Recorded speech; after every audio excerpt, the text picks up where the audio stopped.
석가모니 있죠. 석가모니가 원래 인도의 왕자였잖아요. 석가모니가 출가하기 전에 부인 이름이 야수예요. 알겠죠?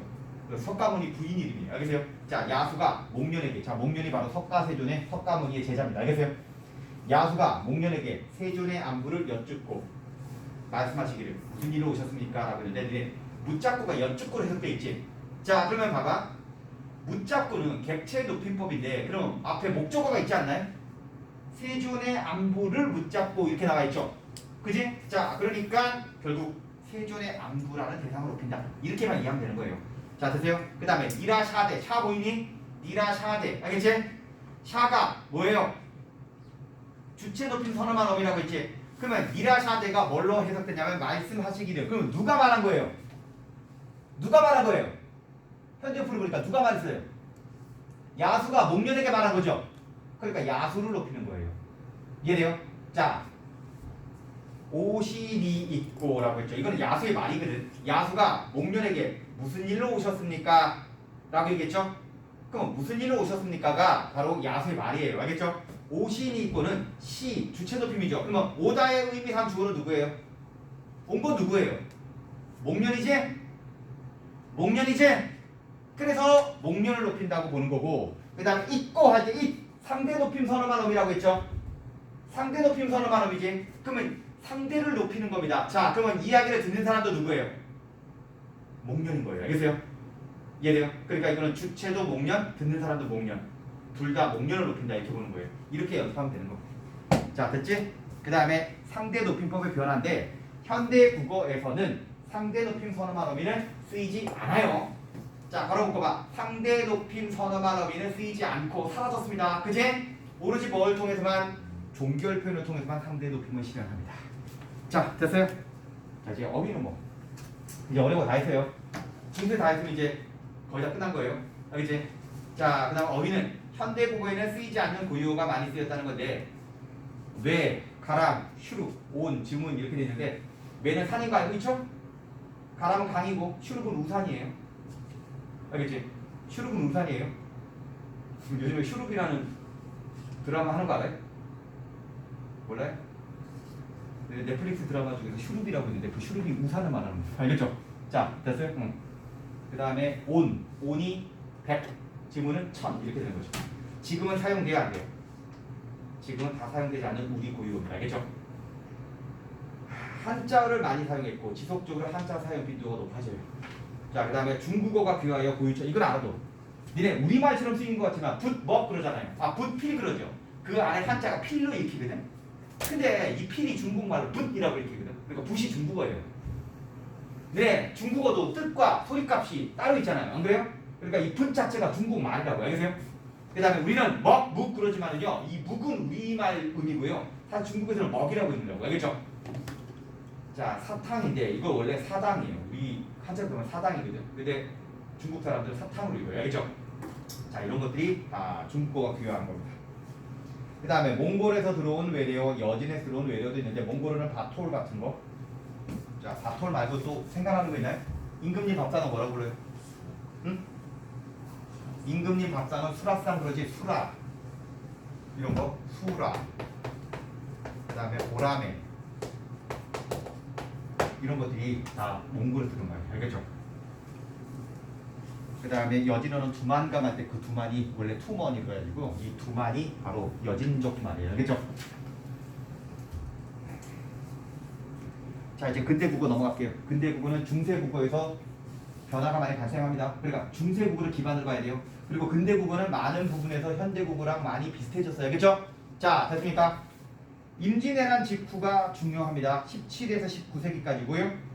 자, 현대국으로 넘어오면서 많은 변화가 생겼는데, 자, 이제 한번 볼게요. 근대국어의 특징인데 이미 근데 있잖아. 중요한 건 중세국어 때 했습니다. 자, 봐봐. 뭐가 나타난다고 표기법? 이어적기에서 이제 끊어적기로 넘어간다고 그랬지? 끊어적기 나타났을까요? 안 나타났을까요? 당연히 끊어적기가 나타나요. 하지만 대세는 아니에요. 알겠어요? 그러니까요, 이 근대국어는 이어적기, 거듭적기, 끊어적기가 혼재하고, 이게 그러다가 현대국어 와서 다 사라지고 끊어적기만 되는 거야. 뭔지 알겠죠? 응. 자, 어쨌든 첫 번째 의문과 표기인데 자, 1번은 중요한 거는 좋죠. 성조가 사라지면서 방점 표기도 사라짐. 자, 됐지? 확인했지? 자, 대신 성조가 사라지면서 방점 표기가 사라졌다고 그랬지? 자, 그러면은 비분절음문이 자, 이제 소리의 높낮이에서 뭘로 바뀌어요? 다시 한번 복습하면 소리의 높낮이 이게 중세질 이제 뭘로 바뀌어요? 소리의 장단으로 바뀐다는 얘기예요. 근데 부분은 방점이 없어요. 방점이 없다는 것은 성조 표기가 성조가 없어졌다는 거고, 대신 그렇다고 해서 비분절음이 사라진 건 아니고요. 이제 소리의 높낮이를 구별하지 않고 소리의 길이로 구별한다 이런 얘기예요. 자, 그 다음에 두 번째, 반치음은 16세기부터 약화돼서 17세기 때 없어졌다고요. 근데 반치음은 없어졌어요. 이걸 소실이라고 하는데, 자, 얘네가 잘 봐야 돼요. 어떤 음이 소실되면서 그 흔적을 남기지 않고 그냥 탈락하는 경우도 있고 바뀌는 경우도 있거든. 얘는 탈락될까요? 교체됐을까요? 탈락됐어요. 알겠지? 그래서 반치음은 아자, 아우, 지저, 지어, 이저 해가지고요. 자, 결국은 이 반치음은 그냥 소실되면서 결국 흔적도 남기지 않고 그냥 탈락해버려요. 알겠지? 자, 현대국어에서 시읒 불규칙 활용을 보이는 용어들은 중세국어 이거는 그냥 참고하시면 되고요. 자, 옛니음이죠. 옛니음은 종성에서는 실현되고 글꼴도 이음으로 변합. 자, 그러니까 옛니음 사라졌다는 얘기예요. 알겠지? 그러니까 옛니음의 글꼴은 다 이제 이음으로 통합됐다는 얘기예요. 자, 되세요? 그럼 어두의 옛니음은 탈락 그리고 리을로 바뀌기도 해요. 그러니까 얘는 탈락되는 사례도 있고 교체되는 사례도 있는데, 그럼 얘는 봐봐. 원래 놀애라고 했던 게 노래로 바뀌었으니까 얘는 리을로 바뀐 사례죠? 알겠지? 놀래가 노래. 알겠지? 그 다음에 하나이다 하나이다. 그 다음에 벌레가 벌레. 아, 요게 바뀐 사례네요. 알겠지? 벌레 앞에 리을이 있잖아요. 그지? 자, 됐습니까? 그 다음에 4번 글 보세요. 모음에서 아래아가 점차 소실돼. 점차 소실돼. 근데 근대국어 때 완전히 사라진 건 아니에요. 쓰이지만 점차 사라지기 시작했다는 겁니다. 알겠죠? 자, 1단계 소실인데, 자, 요거 볼게요. 이건 중세국어 때부터 변화되는데 1단계 소실입니다. 둘째 음절 이하. 자, 둘째 음절 아래아가 으로 변했다고 그랬지? 됐지? 그 다음 2단계 소실은 이제 근대국어 때인데 첫 음절의 아야가 아로 변했다는 겁니다. 알겠죠? 자, 그럼 보세요. 이렇게 돼 있죠. 원래는 가, 알이었을 거예요. 이게 자, 뭐부터 변했을 것 같아요? 이게 15세기다 이렇게 보세요. 그럼 16세기 때 어떻게 된다고? 이렇게 되고, 알겠죠? 그지? 16세기 때 주로 일어났다고 그랬지? 가을이 되고, 자, 이제 자, 18세기 때 어떻게 된다? 가을이 되었다는 얘기예요. 알겠죠? 자, 그러니까 아래아는 둘째 음절부터 변해요. 알겠지? 중세 때 둘째 음절부터 변하고 다, 근데 이게 무조건 다 변한 건 아니에요. 알겠지? 둘째 음절부터 으로 변하고 첫째 음절은 근대 때 아로 바뀌었다는 거예요. 알겠죠? 그래서 레년이 레년, 달팡이가 달팽이, 팔이 팔, 배가 배 이렇게 되는 거예요.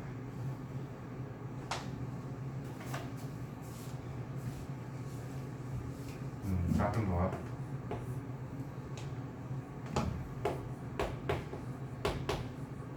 자, 요거 한번 형태로 나볼게. 얘는 자, 이제 뭐부터 변했을 것 같아요? 나? 뭘 이렇게 변했겠지? 그 다음에 어떻게 변했을까요? 나? 뭘 이렇게 변했겠지? 자, 그리고 여기서 또 하나 어떻게 변했을까요? 나, 뭘 이렇게 변했을까요? 자, 봐봐. 이거는 여기서 얘는 아래아의 소실 이렇게 되는 거고, 얘는 원순 모음화 이렇게 되는 거야. 알겠죠? 요게 니네 학교 시험에 나왔었어요. 여기 플러스 시켜요. 나물까지. 알겠죠?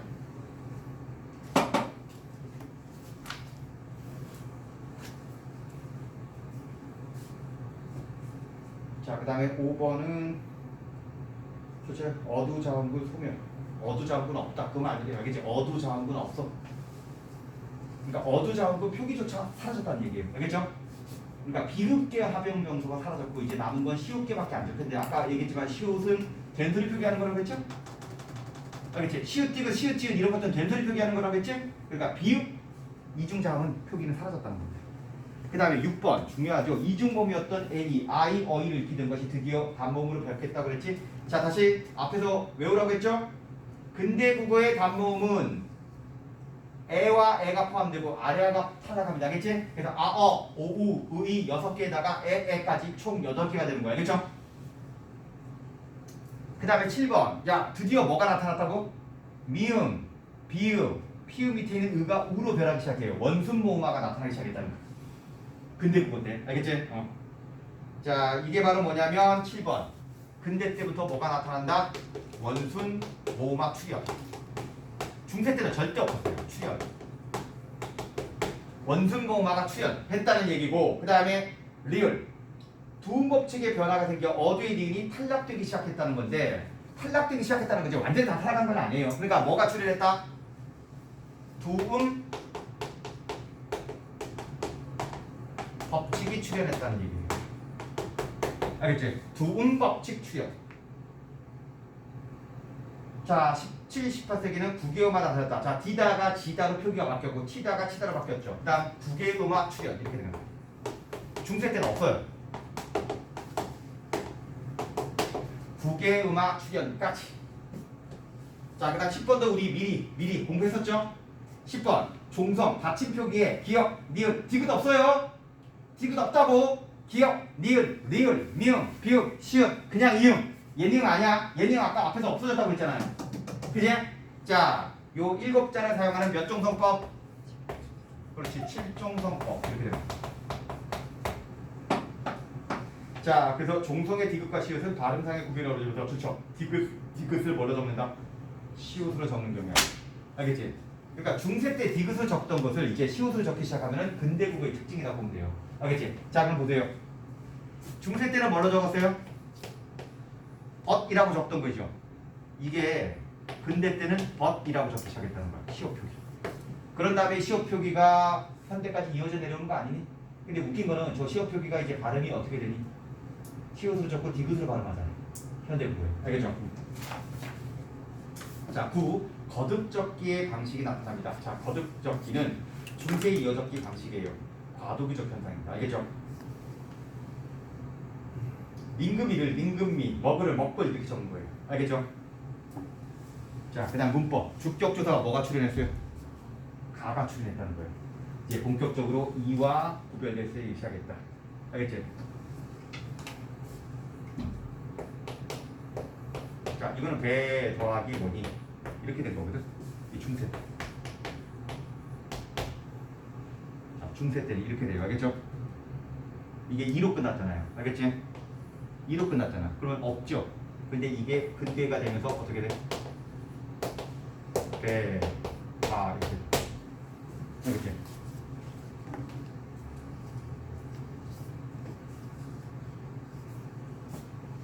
그 다음에 이제 없어진 것들이 많아요. 객체 높임 선어만 음이 없어졌다는 거. 명사형의 옴음이 이제 기. 아까 얘기했지? 이제 옴음이 기로 많이 바뀌어지. 옴음이 음으로 변하고 이제 기가 활발하게 쓰이는 거. 어휘는 고유어가 많이 사라졌어요. 현대어로 오면서 고유어가 오히려 많이 사라져요. 알겠지? 그 다음에 중국을 통해서 근대 문물어가 많이 들어옵니다. 천리경, 망원경화. 알겠죠? 그 다음에 자명종. 자명종이 그 알람시계 말하는 거예요.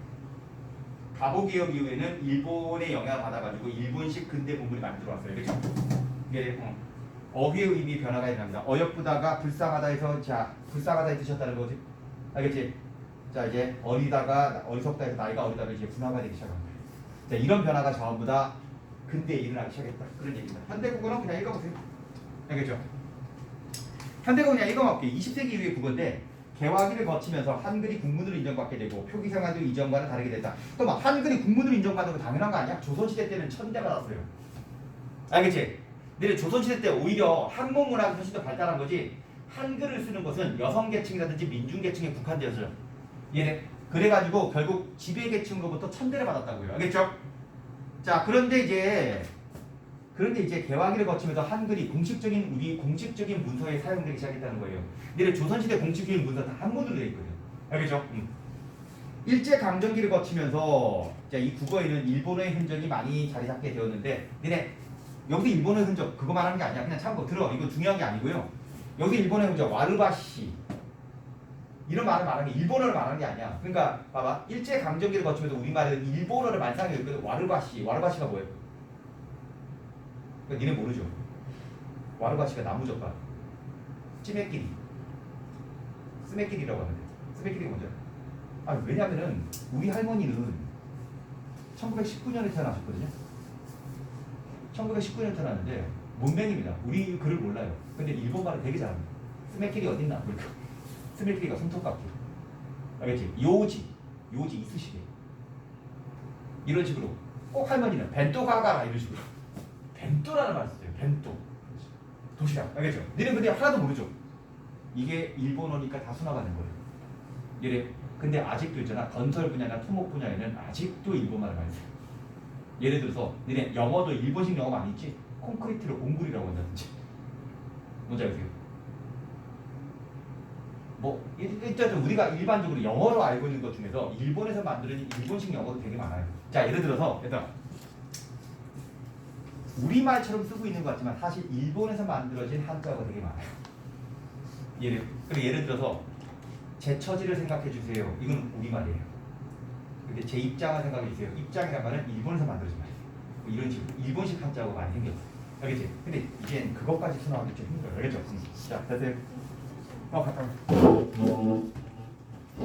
근데 그것도 있죠. 결혼이란 말도 일본식 한자인 거 알고 있죠?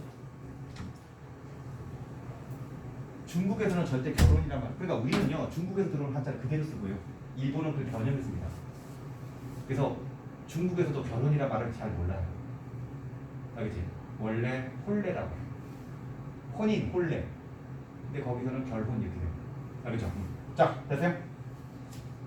그 다음에 해방 이후 서구 사회의 교류가 이어지면서 자, 봐봐. 현대국어는 한자어 말고도요. 일본, 영어 같은 지금 특히 현대 같은 경우 영어에 의한 외래어의 비중이 굉장히 높아졌지? 알겠지? 아, 지금 보세요. 니네 전문가들 있죠? 새로운 단어들 전부 뭘로 만들어요? 외국어로 만들지 않아요? 그지? 누가 그렇게 봐봐. 코로나 관련해가지고 진짜 신조어들이 많이 생겼는데 전문가들이 전부 다 어려운 영어로 만들었잖아요. 알겠지? 뭐 드라이빙 스루라든지 그렇죠? 뭐 이런 거. 자, 그 다음에 언어의 역사성과 국어 사투를 필요 없었는데 언어의 역사성은 역사성이란 말을 알았대요. 언어는 고정불변하는 것이 아니라 변한다. 이게 역사성이거든. 그러니까 언어 변화 양상은 그냥 선생님 참고만 하세요. 변한다는 것은 형태만 변하는 게 아니야. 단어의 형태 또는 뜻이 변해야 돼. 알겠죠? 얘들아, 마잠하고 마음은 뭐가 변한 거니? 이런 것도 물어봐요. 마잠하고 마음은 뜻이 변한 거니 형태가 변한 거니? 뜻이 변하지 않았죠? 옛날 마잠이나 마음이나 뜻은 하트예요. 알겠죠? 근데 형태가 변한 거예요. 자, 중요한 거는 어리다는 표기는 똑같죠? 표기는 똑같지만 뜻이 달라졌죠. 어리석다가 나이가 어리다. 이런 것도 변하는 거예요. 알겠죠? 자, 그 다음 새로운 단어가 없었던 말이 생겨나는 거예요. 근데 조선시대 사람들한테 자명종, 노트북, 휴대폰 얘기하면 알겠니? 모르겠지? 자, 그 다음 있던 단어가 없어졌다. 대부분 우리말이래요. 자, 요즘에는 미르. 자, 미르 하니까 니네 연예 이름으로 아잖아요. 몰라요? 요즘 다 사라졌구나. 미르, 용. 그 다음에 뇌, 산. 그 다음 그래, 의문규칙과 문법. 문법도 바뀌기도 해요. 규칙도 바뀌기도 한다는 얘기예요. 예를 들어서 순경음, 비읍, 반치음 등은 옛날에 사용됐지만 소실됐고 모든 높임법에서 선어만 쓰다가 지금은 주체 높임 선어만 살아나갔다. 이런 거 있지. 뭐 이런 것도 역사성. 자, 국어 사투리의 필요성을 읽어보시면 되고요. 자, 됐죠? 얘들아, 이론 지금까지 이론 끝. 됐지? 지금부터 뭘 해야 되냐면 이 이론들을 적용하는 거. 감독해야 돼. 실제로 감독이에요. 얘네.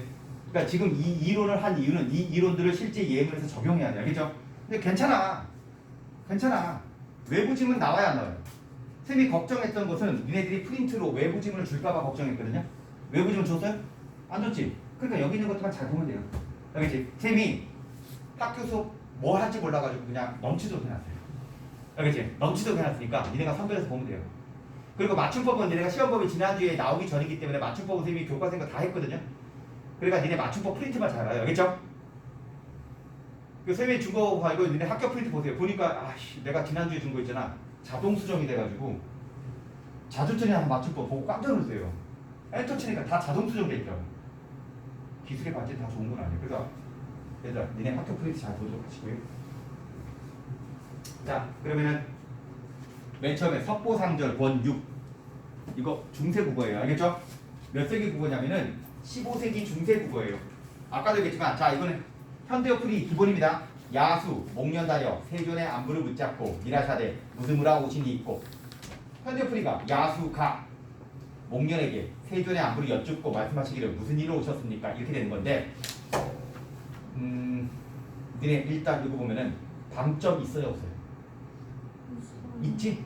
그러니까 중세 국어 때니까 방점 있어요, 없어요? 눈에 띄지? 그러니까 뭐가 있다? 당연히 성조가 있다. 니네 우리 공부해야 될 질문 중에서 성조 없는 거 하나밖에 없습니다. 뭐니? 어차피 3개예요. 1학년 때는 더 많았잖아. 자, 어쨌든 이거 석고상절은 잠깐 이 한 줄만 하면 돼요. 알겠죠? 석고상절 몇 세기? 15세기. 그 다음에 용비 어천가. 얘도 15세기. 그 다음 노걸대 언해. 요 3개만 하면 되잖아요. 근데 노걸대 언해는 거의 해석만 하면은 돼요. 알겠죠? 해석도 크게 어렵진 않아요. 알겠어요? 노걸대 언해는 그냥 대화로 되어 있잖아. 요 3개만 하면 되고 용비어 청가가 하이라이트입니다. 오늘 용비어 청가 다 못 끝낼 것 같아요. 근데 1학년 했기 때문에. 알겠지? 자, 어쨌든 얘들아, 얘네들은 중세고 얘는 뭐야? 근대국어예요. 근데 1학년 때 근대국어는 안 했단 말이야. 알겠죠? 자, 됐지? 그러니까 얘는 성조가 없어요. 됐지? 자, 그럼 볼게요. 먼저 해설. 양슝 그랬는데 이거 현대풀이가 야수 가로 돼 있지? 근데 있잖아. 왜 양슝이라고 읽으면 안 돼요, 이거? 원래 한자가 야수예요. 근데 받침이 필요 없는데 받침을 붙였지. 그걸 무슨 한자음이라고 해요? 이거를 그냥 알아만 둬. 동국정운식 한자음이라고 하는 거야. 알겠죠? 그러니까 뭔 말이냐면은 앞으로 알아도 요거 한자로 뭐니?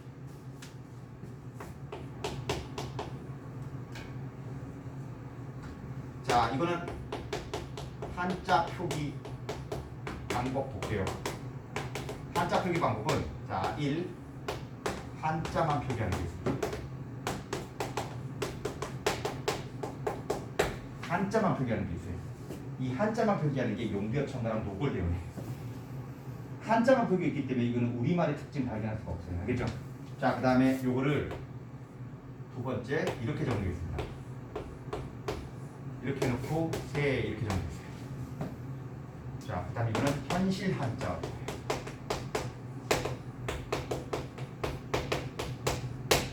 16세기 때 이렇게 적었어요. 알겠죠? 현실 한자이라고 해가지고 16세기 때 이렇게 적었대요. 알겠지? 자, 그런데 3. 자, 이렇게 적고 이거 세자거든. 자, 세자인데 요거를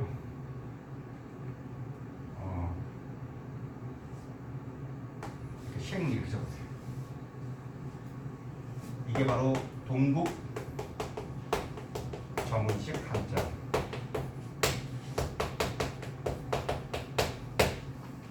자, 뭔 말인지 알겠지? 현실 한자음이 아니라고. 그러니까 우리는 자, 동국 정운식 한자음은 자, 실제 발음은 뭐니? 시에로했다. 실제 발음은 시에로했지만 저거는 다 채워. 동국 정운식 한자음은 받침이 없으면 무조건 받침 이음을 채워. 초성이 모음이면 무조건 열인 이음을 채워.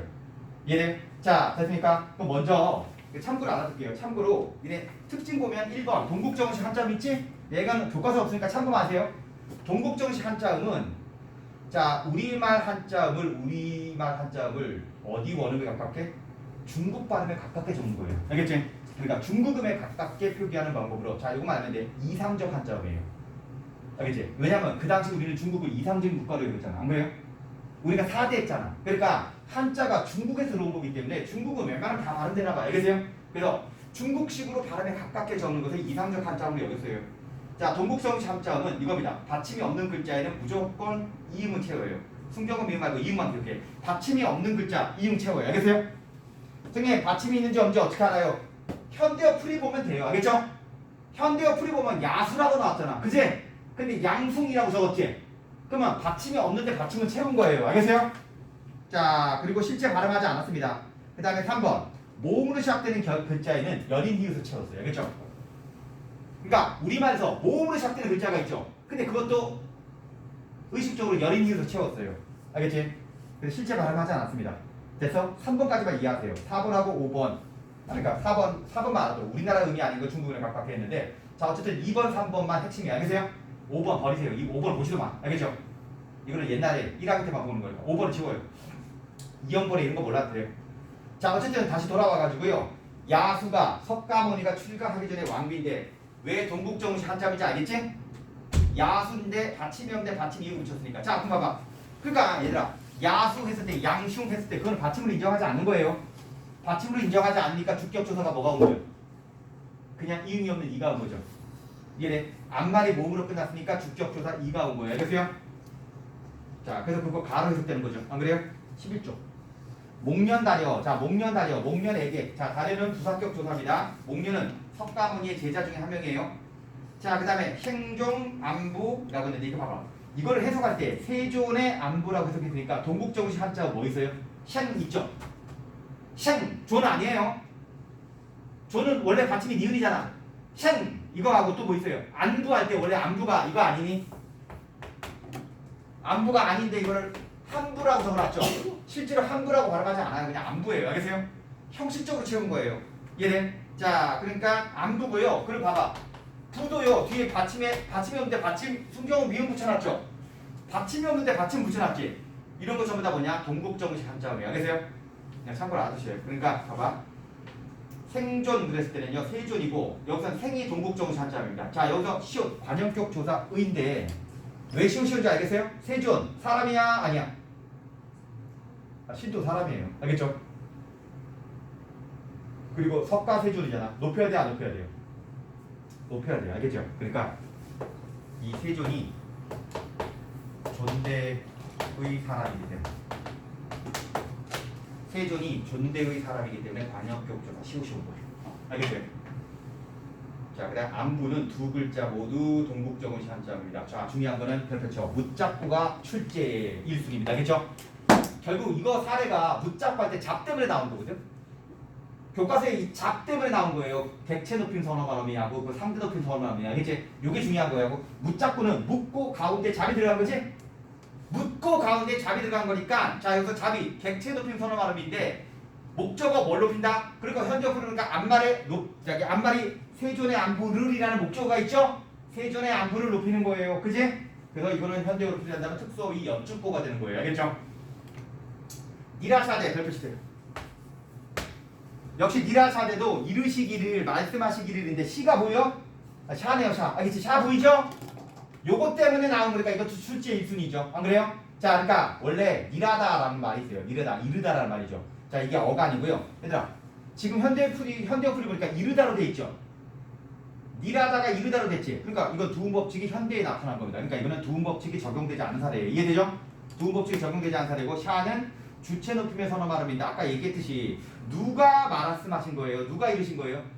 야수가 목련에게 말하는 거니까 야수님이 말한 거지. 그리고 야수가 말한 거니까 야수를 높이는 거예요. 대 무슨 무라. 그러니까 이거는 무슨 무라라고 했는데 이거는 그냥 평소 그거 가면 무슨이라는 단어에다가 의라가 붙어서 무슨 무라가 된 거니까 이어졌게. 알겠지? 자 중요한 건 이거예요. 오신이 있고 별표치대로 오신이 있고 요 세 단어 때문에 나왔다니까 묻잡고 니라샤데 오신이 있고 알겠지? 요 세 단어가 출제에 있습니다. 알겠지? 근데 여기서는 시도 보이고 it도 보이죠? 자 근데 높임의 대상은 같아요. 아까도 얘기했지만 누가 온 거니? 목련이 온 거예요. 알겠죠? 목련이 온 거니까 이 시가 높이는 것도 목련이고 상대를 높이는 it 있죠? 요 it도 결국은 듣는 사람이 목련이니까 목련을 높이는 겁니다. 자 왜 it을 썼어요? 뒤에 의문형 어미잖아. 만약 그러니까 의문형 어미를 썼으니까 it을 쓰는 거예요. 알겠죠? 자 됐어요? 자 이제 특징 볼게요. 동국정식 한자음을 썼다라는 거 알아두시고요. 이 이어접기 다 이어접기죠? 그 다음에 3 두음법칙이 적용되지 않은 사례 뭐 있어요? 이라샤대 많이? 자 그 다음 넘어갈게요. 자 그 다음에 주체 높임 선어 발음이 샤가 쓰였다. 이 중에서 현대국을 잘 알 수 있는 건 샤죠? 그지? 객체 높임 선어 발음이 샤. 그러니까 상대 높임 선어 발음이 이. 모음으로 끝난 말 뒤에 축적주사 야수 이. 알겠지? 이가 쓰였고 방점 사용했다. 다 발견되죠? 자, 이제 용비어 첨가로 넘어가는데 선생님이 지난주에 아우 내가 눈이 나빠졌는지 그거를 못 봤네요. 용비어 첨가 1장이 있는 줄 몰랐어요. 미안합니다. 내가 착각했어요. 그 학습활동에 한 줄밖에 안 돼가지고 이거 끼워 놓으세요. 이거 여기다가 그냥 붙여놓든지 끼워 놓으세요. 알겠죠? 용비어 첨가 1장 있다는 거 선생님이 깜빡했어요.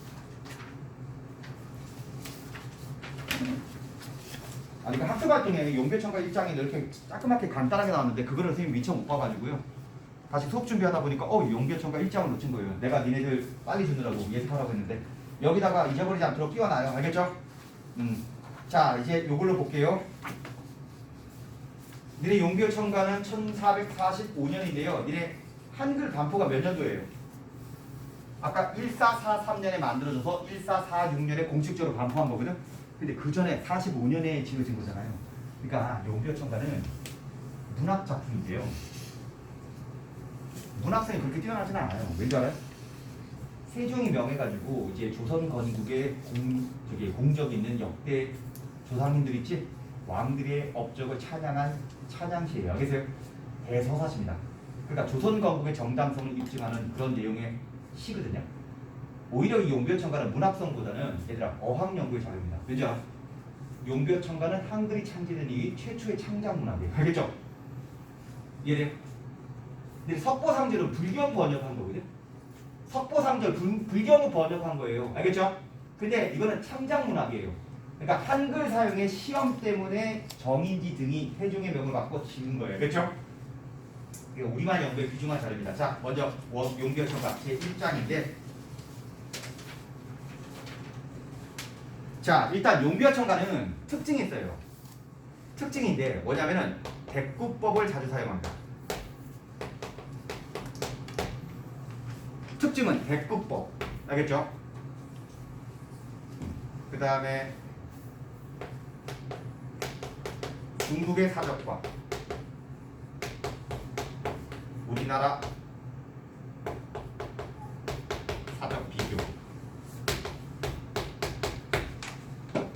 그러니까 고사 인용이 많이 나온다고. 알겠죠? 자, 됐어요? 자, 이게 주된 내용, 주된 표현법입니다. 그러니까 대꾸법과 중국의 사적과 우리나라 사적을 비교하는 내용이 주된 사적이에요. 알겠죠? 주된 표현 기법입니다. 자, 근데 제1장 들어가기 전에 제1장은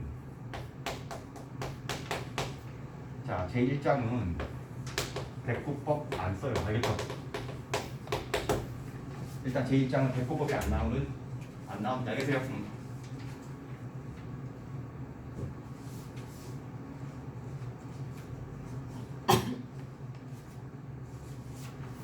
자, 대꾸법이 안 나온 장은 자, 보세요. 1장도 안 나오지만 125장. 자, 처음과 마지막에 안 나와요. 알겠죠? 용비어첨가는 전체 125장으로 되어 있거든? 그러니까 처음과 끝이 대꾸법이 안 나와요. 자, 일단 볼게요. 해동, 육룡이, 나라, 샤, 일마다 천복이 신이, 고성이 동부하시니 라고 했을 때 내가 눈여겨봐야 될 게 뭐니? 나라 샤 할 때 샤 보이니? 샤 보이니?